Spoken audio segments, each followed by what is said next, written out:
Hai, Assalamualaikum warahmatullahi wabarakatuh.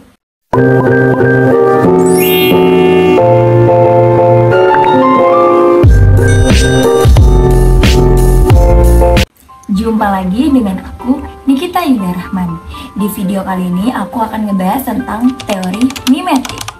Nah, kalau di video sebelumnya aku udah ngebahas tentang pembedahan puisi, di video kali ini aku akan membedah sebuah novel, yaitu novel Surat Kecil Untuk Tuhan melalui pembedahan teori mimetik.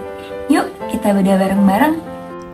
Novel Surat Kecil Untuk Tuhan merupakan novel karya Agnes Davonar yang diangkat dari kisah nyata, yaitu sebuah kisah nyata perjuangan seorang gadis remaja cantik yang bernama Gita Sesawanda Cantika atau yang akrab disebut Keke.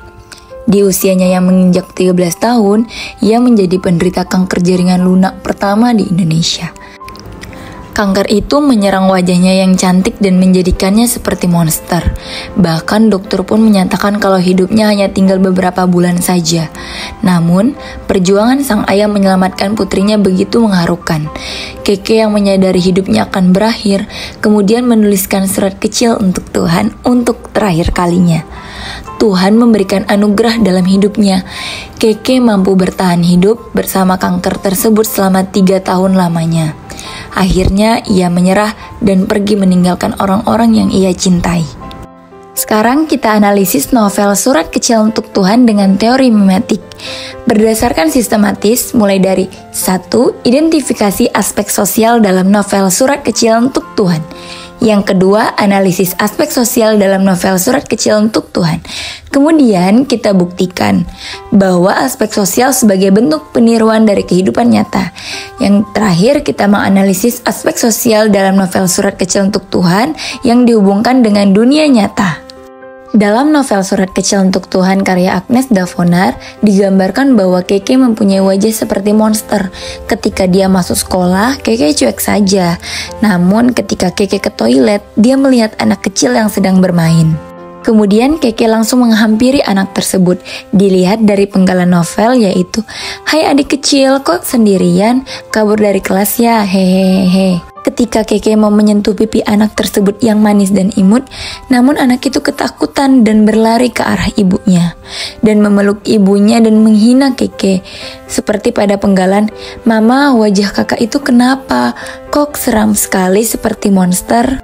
Nah, perihal tokoh Keke dalam novel Surat Kecil Untuk Tuhan tidak hanya terjadi di novel, tetapi juga terjadi di dunia nyata. Contohnya bila ada orang sakit atau cacat, pasti orang lain tuh hanya menghina, padahal orang yang menghina itu belum tentu sempurna. Selanjutnya ditemukan juga masalah tentang kepedulian sahabatnya dalam keadaan tokoh Keke mempunyai wajah seperti monster. Hal ini dapat dilihat dari penggalan novel sebagai berikut. Salah satu dari temanku, Maya, mulai menangis. Air mata itu diikuti oleh air mata lain yang mulai berlinang. Aku tidak menangis saat itu. Dari penggalan tersebut terlihat kepedulian sahabat-sahabat Keke yang tiada duanya. Selanjutnya masalah percintaan di dalam novel Surat Kecil Untuk Tuhan.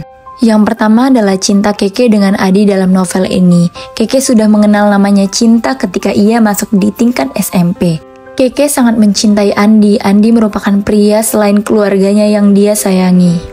Yang kedua adalah cinta seorang ayah kepada anaknya. Dalam novel ini, sang ayah sangat mencintai anaknya. Dia selalu mencari cara untuk menyembuhkan anaknya. Sang ayah juga memakan obat-obatan herbal yang harusnya dimakan oleh Keke. Yang ketiga adalah cinta seorang ibu kepada anaknya. Dalam novel ini terlihat sekali ibu Keke sangat sayang kepadanya. Walaupun sudah berpisah dengan ayah Keke, namun sang ibu tetap menyayangi anaknya. Hal ini terlihat pada penggalan, "Keke sakit ya, maaf ya ibu baru bisa datang sekarang." Nah, itulah cuplikan pembedahan novel Surat Kecil Untuk Tuhan karya Agnes Davonar melalui teori mimetik. Kesimpulannya adalah, kisah perjuangan hidup Keke adalah kisah yang menjadi inspiratif bagi segala kalangan, karena kisah tersebut banyak menggambarkan hal-hal yang terjadi di kehidupan nyata. Sekian video dari saya, semoga bisa bermanfaat untuk kita semua. Sampai jumpa di video selanjutnya. Bye-bye!